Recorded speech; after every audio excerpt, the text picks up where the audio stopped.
കൊപ്പത്തിന് പൊൻതിളക്കമേകി 2 പതിറ്റാണ്ടിന്റെ പാരമ്പര്യവുമായി ഗ്രാൻഡ് അക്ഷര golden diamonds, Pattambi road, Koppam. Thazhekode ഗ്രാമപഞ്ചായത്ത് ഭരണസമിതിക്കെതിരെ മുസ്ലിം ലീഗ് ഈ പ്രാദേശിക ഘടകം വലിയ ചില ആരോപണങ്ങളൊക്കെ ഉന്നയിച്ചിരുന്നു. നമ്മളത് വാർത്ത നൽകുകയും ചെയ്തിരുന്നു.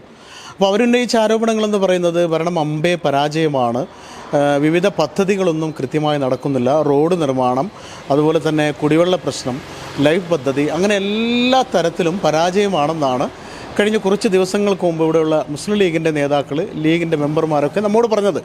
അപ്പോൾ നമുക്ക് ഇക്കാര്യത്തിൽ ഇനി ഭരണസമിതി, അതായത് ഭരിക്കുന്നവരുടെ അഭിപ്രായം തേടേണ്ടതുണ്ട്, അതുപോലെ തന്നെ ഭരിക്കുന്ന പാർട്ടിയുടെ അഭിപ്രായം തേടേണ്ടതുണ്ട്. താഴേക്കോട് ഗ്രാമപഞ്ചായത്ത് പ്രസിഡന്റ് സോഫിയ ടീച്ചറുണ്ട് നമ്മോട് കൂടെ, അതുപോലെ CPM-ൻ്റെ local committee secretary Muhammad Ali നമ്മോടൊപ്പമുണ്ട്, അതുപോലെ പാർട്ടിയുടെ ഏരിയ സെൻറ്ററിൻ്റെ ഭാരവാഹികൾ, പിന്നെ പാർട്ടി നേതാക്കളൊക്കെ ഉണ്ട്. സോഫിയ ടീച്ചർ, മുസ്ലിം ലീഗ് നേതാക്കൾ ഉന്നയിച്ച ആരോപണങ്ങളെന്ന് പറഞ്ഞാൽ ഭരണം അമ്പേ പരാജയമാണ്, ഈ ഭരണം കൊണ്ടൊരു നേട്ടവുമില്ല, അടുത്ത ഭരണം ഞങ്ങൾ തന്നെ പിടിക്കും എന്നൊക്കെ അവർ പറഞ്ഞായിരുന്നു. അപ്പോൾ ഭരണം പരാജയമാണെന്ന് ഇവർ ഇത്രയും വലിയ ആക്ഷേപം ഉന്നയിക്കണമെന്നുണ്ടെങ്കിൽ അതിന് വ്യക്തമായ മറുപടി ഈ മുസ്ലിം ലീഗിൻ്റെ നേതാക്കൾക്കും പൊതുജനങ്ങൾക്കും കൊടുക്കേണ്ടത് പഞ്ചായത്ത് പ്രസിഡൻ്റാണ്. പഞ്ചായത്ത് പ്രസിഡന്റ് സോഫിയ ടീച്ചർക്ക് എന്ത് മറുപടിയാണ് ആ നേതാക്കൾക്കും പൊതുജനങ്ങൾക്ക് കൊടുക്കാനുള്ളത്? അവർ ആക്ഷേപം ഉന്നയിക്കണം, കാരണം അതവരുടെ കടമയാണ്, പ്രതിപക്ഷമാണ്. പിന്നെ പൊതുജനങ്ങൾക്കുള്ള മറുപടി എന്ന് പറഞ്ഞാൽ പൊതുജനങ്ങൾക്ക് മറുപടിയുടെ ആവശ്യമില്ല. കാരണം ഈ കഴിഞ്ഞ 4.5 വർഷക്കാലത്തോളം നമ്മുടെ താഴെക്കോട്ട് പൊതുജനങ്ങൾ നമ്മുടെ ഈ ഒരു ഭരണസമിതിയുടെ പ്രവർത്തനങ്ങൾ കണ്ടുകൊണ്ടിരിക്കുകയാണ്. അപ്പോൾ അതുകൊണ്ട് അവർക്ക് പ്രത്യേകിച്ച് നമ്മുടെ വികസന നേട്ടങ്ങൾ നമ്മൾ പറഞ്ഞു കൊടുക്കേണ്ട കാര്യമില്ല. പിന്നെ പ്രതിപക്ഷത്തിന് അവർ പറഞ്ഞത് ഒന്നും കൂടെ വ്യക്തമാക്കി കൊടുക്കാം. അവർ പറയുന്ന കാര്യങ്ങൾ രേഖാമൂലം, അപ്പോൾ അവർ പറയുന്നത് എന്താ വെച്ചാൽ ഫണ്ട് ലാപ്സാക്കി എന്നുള്ളതാണ്. ഈ ലാപ്സാക്കിയത് ഏത് പദ്ധതി മുഖേനയാണ് എന്നുള്ളത് അവർ കണ്ടെത്തണം. ഏത് ഫണ്ടിലാണ് ഫണ്ട് ലാപ്സാക്കി? നമ്മൾ ഓരോ വർഷത്തും വയ്ക്കുന്ന പദ്ധതികൾ 90% നമ്മൾ നടപ്പിലാക്കുന്നുണ്ട്. പിന്നെ ഫണ്ട് 100% നമുക്ക് ചിലവാക്കാൻ സാധിക്കാറുണ്ട്. പിന്നെ ഏത് പദ്ധതിയാണ് ലാപ്സാക്കിയത് എന്ന് ഈ പ്രതിപക്ഷം ഉന്നയിക്കുമ്പം അത് തെളിവ് സഹിതം അതിനുള്ളൊരു പ്രൂഫ് അവരെടുത്തിട്ട് വേണം ഇങ്ങനെയുള്ള ആക്ഷേപങ്ങൾ മുന്നോട്ട് കൊണ്ടുവരാനുള്ളതെന്ന് ആണ് പറയാനുള്ളത്. പിന്നെ നമ്മുടെ പൊതുജനങ്ങൾക്ക് എല്ലാ കാര്യങ്ങളും അറിയാം. നമ്മുടെ പഞ്ചായത്ത് ഭരണസമിതി വരുമ്പം നമ്മൾ ആദ്യം മുന്നോട്ട് വെച്ചിരുന്നൊരു കാര്യം, അതായത് പ്രകടന പത്രികയിൽ പറഞ്ഞ ഒന്നാമത്തെ കാര്യം നമ്മൾ വീട് നൽകുന്നുള്ളതാണ്. അത് വീട് നൽകുന്നത് ലൈഫ് ഭവന പദ്ധതി പ്രകാരം മാത്രമല്ല, നമുക്കിതാ PMAY മുഖേന, അതുപോലെ തന്നെ നമ്മൾ ഭരണസമിതി വരുന്നതിന് മുൻപ് നമ്മൾ SC പട്ടികജാതി ഓഫീസിൽ നിന്ന് പഞ്ചായത്തിൽ നിന്ന് ഒരു 139ഓളം അപേക്ഷ ലൈഫിൽ ഉൾപ്പെടുത്തി കൊടുക്കണം എന്ന് പറഞ്ഞ് തന്നു. ആ ഒരു ഭരണസമിതി അത് ചവറ്റുകൊട്ടയിൽ കിട്ടൊരു സംഭവമാണ്. അത് കൊടുക്കാൻ കഴിയില്ല എന്ന് പറഞ്ഞിട്ട് നമ്മൾ ഭരണസമിതി വന്നിട്ടാണ് അത് എടുത്ത് ഈ ലൈഫിൽ കൂട്ടി കൊടുത്തത്. അത് കൂടാതെ PMAY ഇതെല്ലാം ഉൾപ്പെടുത്തി 800-ലധികം വീടുകൾ കൊടുക്കുക എന്ന് പറഞ്ഞാൽ തന്നെ അത് ഈ പൊതുജനങ്ങൾക്കല്ലേ അത് കിട്ടുന്നത്, അവരല്ലേ ഇത് കാണുന്നത്. പിന്നെ എന്താ ഇപ്പോൾ അവർക്കൊരു വ്യക്തത വേറെ കൊടുക്കേണ്ട കാര്യമില്ലല്ലോ. കൂടാതെ നമ്മൾ പറഞ്ഞ പല കാര്യം, ഇപ്പോൾ ഈ കുടിവെള്ള പദ്ധതി നമ്മൾ എല്ലാ പ്രാവശ്യവും പറയുന്നുണ്ട്. നമ്മുടെ പഞ്ചായത്തിനെ സംബന്ധിച്ച് ഏറ്റവും കൂടുതൽ ക്ഷാമം അനുഭവിക്കുന്നൊരു പഞ്ചായത്താണ് കുടിവെള്ളത്തിന്. അത് മാർച്ചോടുകൂടി തന്നെ അത് വലിയൊരു പ്രയാസമായിട്ട് വരാറുണ്ട്.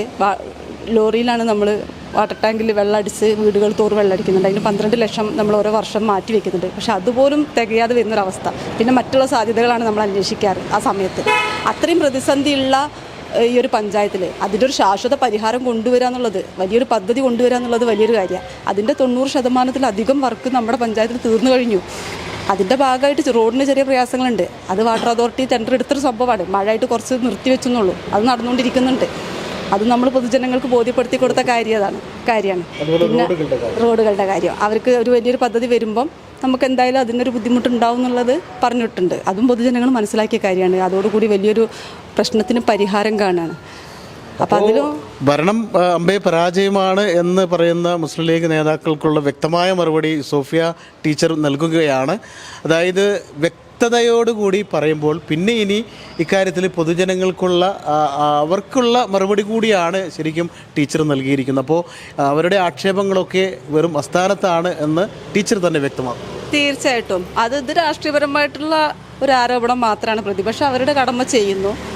പക്ഷേ നമുക്ക് പറയാനുള്ളത് നമ്മൾ എല്ലാ വേദിയിലും പറയുന്നുണ്ട്, എല്ലാ മേഖലയിലും പറയുന്നുണ്ട്. കാരണം അത് പൊതുജനങ്ങൾ കണ്ടുകൊണ്ടിരിക്കുന്ന ഒരു സംഭവമാണ്.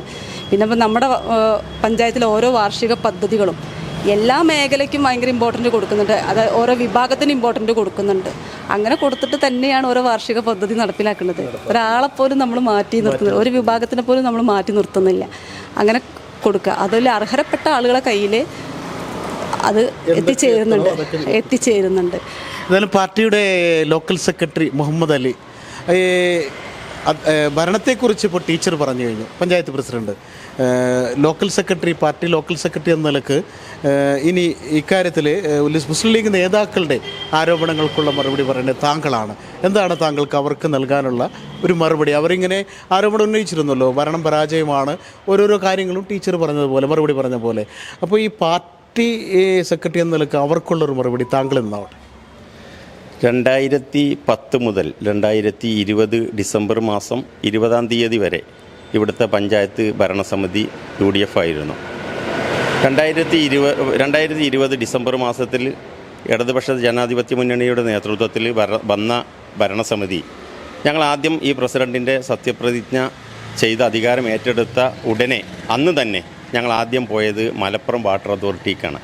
ഞാനും എൻ്റെ പാർട്ടി പ്രവർത്തകരായ വള്ളൂരൻ അനീഫ, അതേപോലെ അഡ്വക്കേറ്റ് സുൽഫി, നാസർ മാഷ്, ഞങ്ങൾ വാട്ടർ അതോറിറ്റി പോയിട്ട് ആദ്യം ഈ ജൽജീവൻ മിഷൻ എന്താണ്, ഇതിങ്ങനെ പാതി വഴിയിൽ കടക്കാനുള്ള കാരണം, അത് ഫോളോ അപ്പ് ചെയ്യാൻ എന്താണ് മാർഗം, അതാണ് ഞങ്ങൾ ആലോചിച്ച് ആദ്യത്തെ ദിവസം അവിടെ ചെന്ന് അവിടെ ഉദ്യോഗസ്ഥരുമായി ജൽജീവൻ മിഷൻ തുടർ നടപടിയിലേക്ക് കടക്കാൻ ആവശ്യപ്പെട്ടപ്പോൾ അവർ പറഞ്ഞത് ഈ വാട്ടർ അതോറിറ്റിയിലേക്ക് താഴക്കോട് പഞ്ചായത്തിൽ നിന്ന് ഇതുവരെ ഈ ആവശ്യം ഉന്നയിച്ച് ആരും വന്നിട്ടില്ല എന്നാണ്.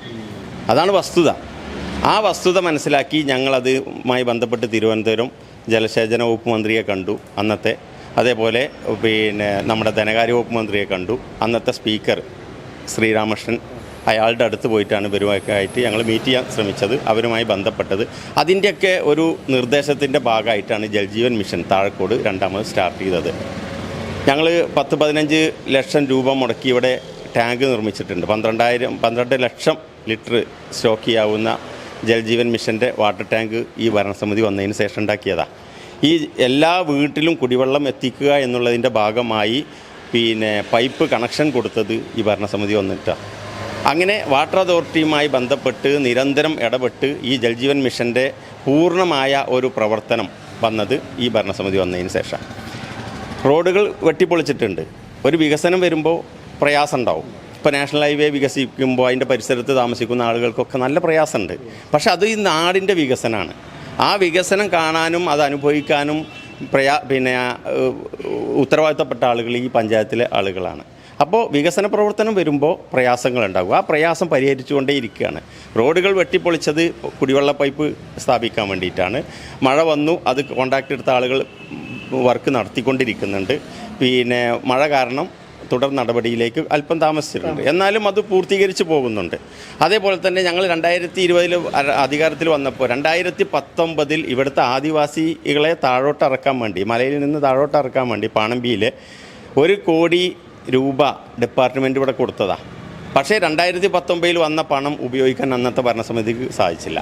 ഈ ഭരണസമിതി അധികാരത്തിൽ വന്നതിന് ശേഷമാണ് ആ 1 കോടി രൂപക്ക് സ്ഥലം കണ്ടെത്തി അവർക്ക് വീട് വെച്ച് കൊടുക്കാൻ 57 ലക്ഷം രൂപ കൊടുത്ത് 1 ഏക്കർ സ്ഥലം പാണമ്പിയിൽ തന്നെ വാങ്ങി ആ 10 കുടുംബങ്ങൾക്ക് വീട് വെച്ച് കൊടുക്കാൻ ഈ ഭരണസമിതി വന്നതിന് ശേഷം സാധിച്ചത്. അതേപോലെ തന്നെയാണ് ഇവിടെ ITI കോളേജ് 2000 വന്ന ITI കോളേജാണ്. സ്വന്തമായ സ്ഥലം ഉണ്ടായിരുന്നില്ല. പക്ഷേ ഈ ഭരണസമിതി അധികാരത്തിൽ വന്ന് ഞങ്ങൾ സ്വന്തമായി 1 ഏക്കർ 10 സെൻറ്റ് സ്ഥലം 1 ഏക്കർ 10 സെൻറ്റ് സ്ഥലം ഈ താഴക്കോട് വില്ലേജിൽ തന്നെ കണ്ടെത്തി അത് വാങ്ങി ഡിപ്പാർട്ട്മെൻറ്റിന് കൈമാറി, സ്വന്തം കെട്ടിടമുണ്ടാക്കാൻ വേണ്ടിയിട്ടാണ്. അങ്ങനെ അതേപോലെ നമ്മുടെ ഈ പഞ്ചായത്തിനകത്ത് നടന്ന ഒരുപാട് വികസന പ്രവർത്തനങ്ങളുണ്ട്. പക്ഷേ ആ വികസന പ്രവർത്തനങ്ങൾ ഏറ്റവും കൂടുതൽ ലൈഫ് മിഷനിൽ വീട് കൊടുത്ത ഒരു പഞ്ചായത്താണിത്. 736 വീടുകൾ, പട്ടികജാതി വീടുകൾ 125, അങ്ങനെയൊക്കെ കൂട്ടി 800 സംതിങ് വീടുകൾ കൊടുത്തിട്ടുണ്ട്. ഈ വീടുകൾ കൊടുത്ത പഞ്ചായത്തിനാണ് വികസന പ്രവർത്തനത്തിൽ തീരെ ശ്രദ്ധിക്കുന്നില്ല. 2016 സഖാവ് പിണറായി വിജയൻ്റെ നേതൃത്വത്തിൽ വന്ന ഭരണസമിതി ലൈഫ് മിഷൻ സംവിധാനമൊക്കെ കേരളത്തിൽ കൊണ്ടുവന്നപ്പോൾ UDF ആണ് ഈ പഞ്ചായത്ത് ഭരിക്കുന്നത്. ആകെ 10-50 വീടാണ് 5 വർഷം കൊണ്ട് കൊടുക്കാൻ കഴിഞ്ഞത്. ഈ പഞ്ചായത്ത് അധികാരത്തിൽ വന്ന ഇടതുപക്ഷം 5 വർഷം കൊണ്ടാണ് 800 സംതിങ് വീടുകൾ കൊടുത്തത്. അതിൽ പൂർണ്ണമായി പൂർത്തീകരിച്ച വീടുകളുണ്ട്, ഭാഗികമായി പണി നടക്കുന്ന വീടുകളുണ്ട്, അഗ്രിമെൻ്റ് വെച്ച വീടുകളുണ്ട്. പക്ഷേ എന്തായാലും ഞങ്ങൾക്ക് കിട്ടിയ ലിസ്റ്റ് പൂർത്തീകരിച്ച് അവരെ ഇതിൻ്റെ ഭാഗമാക്കാൻ ഈ പഞ്ചായത്ത് ഭരണസമിതിക്ക് സാധിച്ചിട്ടുണ്ട്. അതേപോലെ തന്നെയാണ് ഇപ്പോൾ ഇന്നലെ ഉദ്ഘാടനം ചെയ്ത ബഡ്സ് സ്കൂള്. ഭിന്നശേഷി കുട്ടികളെ പഠിപ്പിക്കാൻ ആവശ്യമായ നമ്മളെ പൂക്കോട്ടിൽ പൊന്നേത്ത് പൂക്കോട്ടിൽ ഖാദറാക്കാൻ്റെ നല്ല മനസ്സ്, അയാളാണ് 25 സെൻറ്റ് സ്ഥലം ഇതിലേക്ക് തന്ന് 10 സെൻറ്റ് പാലിയേറ്റീവിനും 15 സെൻറ്റ് ഈ ബഡ്സ് സ്കൂളിനും. ആ 15 സെൻറ്റിൽ പഞ്ചായത്ത് ഫണ്ട് 1 കോടിയോളം രൂപ വകയിരുത്തി അതിൽ സ്വന്തമായ കെട്ടിടം ഉണ്ടാക്കി. ആ കെട്ടിടത്തിലേക്ക് ഇന്നലെ കുട്ടികളെയും അതേപോലെ പഠനവും അവരുടെ എല്ലാ സംവിധാനവും മാറ്റി. ഇതൊക്കെ വികസന പ്രവർത്തനത്തിൻ്റെ ഭാഗമാണ്. ഈ താഴക്കോട് പഞ്ചായത്തിൽ നിങ്ങൾ ഈ പരിസരം മുഴുവൻ നടന്നാൽ കാണുന്ന കെട്ടിടങ്ങളൊക്കെ ഇടതുപക്ഷം ഈ പഞ്ചായത്ത് ഭരിച്ചപ്പോൾ ഉണ്ടായ വികസന പ്രവർത്തനം. UDFന് ആകെ വിരൽ ചൂണ്ടി പറയാൻ ഒരു കെട്ടിടത്തുണ്ടാവും. ആ കൃഷി ഓഫീസ് ഒന്ന് പൊളിച്ച് പണിയെടുത്തിട്ടുണ്ട്. ഇപ്പോൾ 8 പുതിയ അംഗനവാടി കെട്ടിടം ഈ ഭരണസമിതി വന്നിട്ടാണ് പുതിയ കെട്ടിടമാക്കിയത്. അങ്ങനെ ഒട്ടനവധി വികസന പ്രവർത്തനങ്ങൾ ഒരുപാട് പറയാനുണ്ട് വികസന പ്രവർത്തനങ്ങളെക്കുറിച്ച്. അതെല്ലാം ഈ പഞ്ചായത്ത് ഇടതുപക്ഷം ഈ 2020 വന്നതിന് ശേഷം ഉണ്ടാക്കിയതാണ്. ആരോപണം പ്രതിപക്ഷത്തിൻ്റെ ഒരു ഉത്തരവാദിത്തത്തിൽപ്പെട്ടതാണ്. ഇലക്ഷൻ വരികയാണ്, 2 മാസം കഴിഞ്ഞാൽ തെരഞ്ഞെടുപ്പാണ്. ആ തെരഞ്ഞെടുപ്പിൻ്റെ മുന്നോടിയായി അവരുടെ ആളുകളുടെ അടുത്ത് പോയിട്ട് എന്തെങ്കിലും പറയാനുള്ള ഒരു തന്ത്രം മാത്രമായിട്ട് അതിനെ ഞങ്ങൾ കാണുന്നുള്ളൂ. ഞങ്ങൾ പൂർണ്ണ സ്വാതന്ത്ര്യത്തോടു കൂടി തന്നെ നല്ല വിശ്വാസത്തോടു കൂടി തന്നെ ഈ 2-3 മാസം കഴിഞ്ഞാൽ തെരഞ്ഞെടുപ്പിനെ നേരിടാൻ ഇവിടുത്തെ പാർട്ടി സജ്ജമാണ്.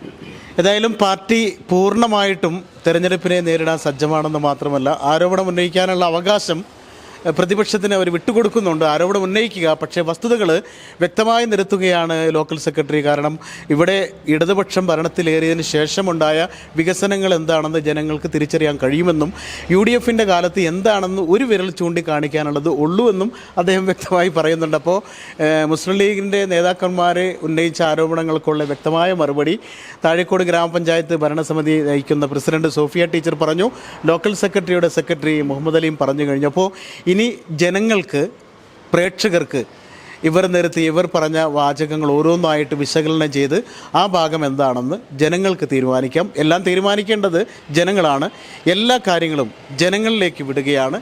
ജനം തന്നെ ഇനിയുള്ള കാര്യങ്ങളും ഇനി ആര് വരണമെന്നും തീരുമാനിക്കട്ടെ. ക്യാമറാമാൻ ബിനുവിനൊപ്പം ജബ്ബാർ വേണാട്, നീല 24 ലൈവ്.